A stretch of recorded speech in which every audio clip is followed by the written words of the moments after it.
Islamabad high court के बाद अब लाहौर हाई कोर्ट की झेली अदालतों में एजेंसियों की मुदाखलत और दबाव के संगीन इल्जाम सामने आ रहे हैं, जिस पर आज chief justice Lahore high court और तहरीक इंसाफ के बानी इमरान खान ने सख्त रद्द-ए-अमल दिया है। जबकि आज ही chief justice Lahore high court Malik Shahzad Ahmad को पार्लिमानी कमेटी ने सुप्रीम कोर्ट में तैनात करने की मंजूरी भी दे दी है। अदलिया और इस्टेब्लिशमेंट में तनाव की यह ताज़ा तरीन सूरत हाल। सरगोदा में तैनात इंसिदाद दहशतगर्दी की अदालत के जज मोहम्मद अब्बास के खत और रिपोर्ट के बाद सामने आई है, जिस पर लाहौर हाई कोर्ट के चीफ जस्टिस ने आज खुद नोटिस लेकर फैसला भी महफूज कर लिया है। 7 जून को जज मोहम्मद अब्बास ने लाहौर हाई कोर्ट के रजिस्ट्रार को खत लिखकर इल्जाम आयद किया कि ISI के हुक्काम से मुलाकात करने से इनकार के बाद उनके घर वालों और रिश्तेदारों को दबाव में लाने के लिए मुख्तलिफ हरबे इस्तेमाल किए जा रहे हैं। आज इस पर chief justice Lahore high court Malik Shahzad Ahmed ने रावलपिंडी में तकरीब से खिताब करते हुए कहा कि 2-3 दिन पहले एक जज की शिकायत सामने आई है, जिसमें जज ने मुदाखलत के सारे वाक़यात बयान किए हैं। अदलिया को इस मुदाखलत का सामना आंखों में आंखें डालकर करना है। हमारे पास कंप्लेंट्स आती हैं, हमारे पास ओरल कंप्लेंट्स आती हैं जुडिशरी में एस्टैब्लिशमेंट की इंटरफेरेंस है उसका, जिस पे मुख्तलिफ इदारे नाम लेना मुनासिब नहीं मुलव्वस है। मुझे खुशी इस बात की, मैंने 2-3 दिन पहले जब एक जज साहब का इस बारे में कंप्लेंट देखी तो उन्होंने वो तमाम वाक़यात जो उनके साथ पेश आए उनको बयान करने के बाद आखिर में लिखा, इनमें से किसी भी इकदाम से खौफजदा नहीं।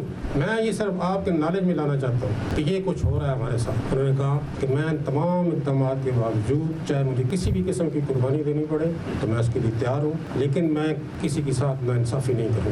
अब बाकी भी ऐसे यकीनन कुछ कंप्लेंट्स आई हैं हमारे पास, बहुत सारी ऐसी कंप्लेंट्स हैं जो लोग रिटर्न नहीं करते। वक्ती परेशानियां ज़रूर आती हैं, लेकिन आपने लोगों की आंखों में आंखें डाल के इनको फेस करना है। इनकी किसी ब्लैकमेलिंग का शिकार नहीं होना, किसी किस्म की कुर्बानी देनी पड़े उससे द्रोह नहीं करना आपको। मुझे पूरा यकीन है ये जो इस्टेब्लिशमेंट की इंटरफेरेंस है जुडिशरी की, ये बहुत जल्द इसका अख्ताम होगा।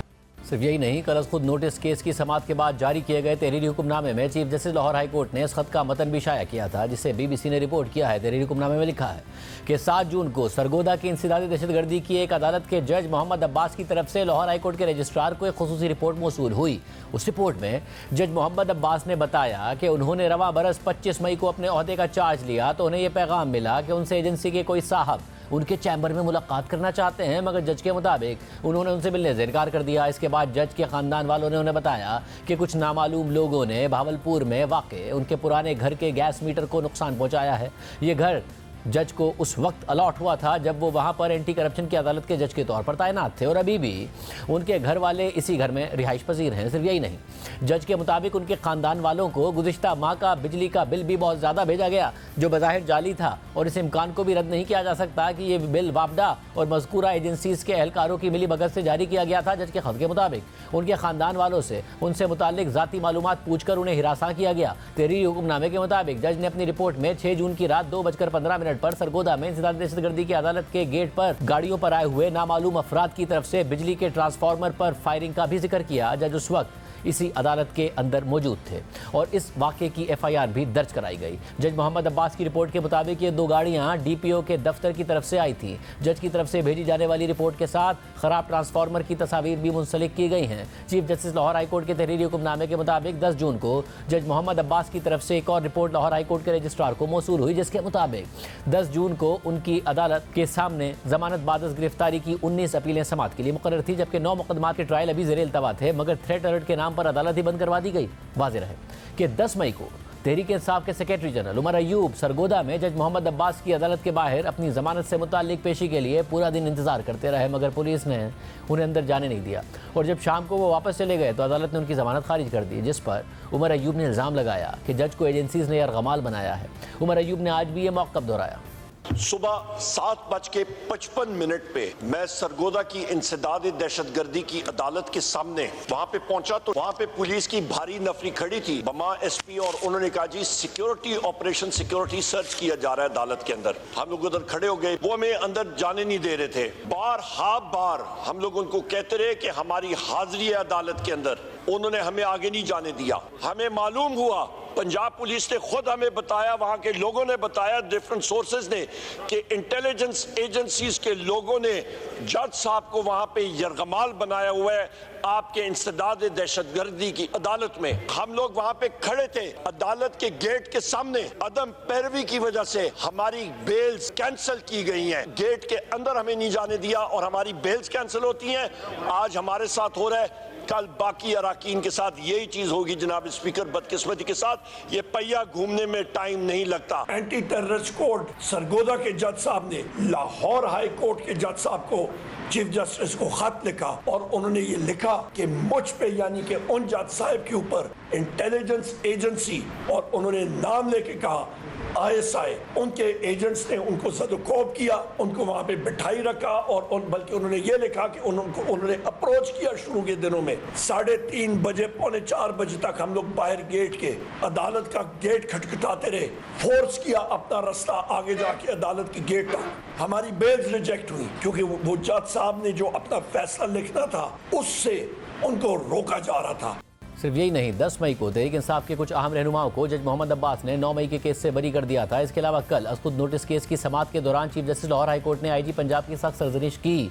दौरान समाअत चीफ जस्टिस ने IG पंजाब उस्मान अनवर से पूछा कि आपने अदालत को किस कानून के तहत बंद किया, आपने लोगों को आईनी हुकूक से रोका, आप अदालतों की ये इज्जत करते हैं, IG साहिब आपका क्या मौक़िफ़ है? तो IG पंजाब ने जवाब दिया कि इंतहाई अहम और अदलिया की आज़ादी का मामला है। सर, आपको एक रिपोर्ट जमा कराई गई है जो इंतहाई हसास और खुफिया है। चीफ जस्टिस ने रिमार्क दिए कि ये रिपोर्ट थ्रेट अलर्ट से मुताल्लिक है। हमारे जुडिशल अफसर ने कहा है कि ISI की तरफ से मैसेज आया है कि ISI एहलकार उनसे मिलना चाहते हैं। क्या आपने वो बंदा ढूंढा है जिसने ये कहा कि मैंने जज से मिलना है? तो IG पंजाब ने जवाब दिया कि मैंने मुतल्लिका अफसरों से इस हवाले से पूछा मगर उन्होंने साफ इनकार कर दिया। अदालत मुझे मौक़िफ़ पेश करने का मौका दे। हमें सरगोदा के इस एरिया की जियो फेंसिंग की ज़रूरत है जहाँ जज को कॉल आई। हमें बंदा ढूंढने के लिए CDR भी चाहिए। यह भी देखना है कि जज को कॉल व्हाट्सएप पर की गई या किसी और तरीके से कॉल की गई है। अदालत वज़ारत दाखिला और वज़ारत दिफा के साथ हमारी कमेटी बना दे। IG पंजाब ने मजीद कहा कि हमें बखर, मियांवाली और सरगोदा के जुडिशल कॉम्प्लेक्स से मुताल्लिक थ्रेट मिले थे। तो चीफ जस्टिस ने रिमार्क दिए कि आप ये बताएं कि सरगोदा की अदालत में वकला को जाने से क्यों रोका गया? मुझे वो कानून बता दें कि जिसके ज़रिए थ्रेट के नाम पर लोगों को बुनियादी हुकूक से दूर रखा जाए। सरगोदा की अदालत के बाहर फायरिंग के मामले पर क्या अपडेट है? तो IG पंजाब ने जवाब दिया कि हमें वहाँ से 17 गोलियों के खौल मिले हैं। हमने ये मामला CTD को रेफर कर दिया है। चीफ जस्टिस ने मजीद पूछा कि IG पंजाब आपने अभी तक कौन सा बंदा गिरफ्तार किया है? तो उन्होंने जवाब दिया कि हमें जियो फेंसिंग की इजाज़त दे दें, हम जियो फेंसिंग करके आपको रिपोर्ट दे देते हैं। चीफ जस्टिस ने रिमार्क दिए कि सरगोदा की ATC के जज के घर का मीटर भी तोड़ दिया गया। तो IG पंजाब ने इस पर कहा कि मैंने चेक करा लिया है, हमें इस हवाले से कोई दरख्वास्त नहीं मिली है। चीफ जस्टिस ने रिमार्क दिए कि IG साहिब ये आपके बस का मामला नहीं है। तो IG पंजाब ने जवाब दिया कि इस केस में अदालत का हुक्म चाहिए ताकि हमें वफाकी हुकूमत से जियो फेंसिंग की इजाज़त मिल सके। चीफ जस्टिस ने मजीद पूछा कि IG पंजाब और DPO सरगोदा ये बताएं कि किस कानून के तहत सरगोदा जुडिशल कॉम्प्लेक्स को बंद किया गया। तो इस पर DPO सरगोदा ने कहा कि वहाँ थ्रेट अलर्ट है, हमने सर्च एंड स्वीप ऑपरेशन किया। तो चीफ जस्टिस ने रिमार्क दिए कि आपने ये काम सिर्फ इसलिए किया कि ATC के जज के पास जो केसेस लगे हैं वो उन पर कार्रवाई ना कर सकें। आपने रावलपिंडी के जज के साथ भी यही किया। रावलपिंडी के जज ने दरख्वास्तें दी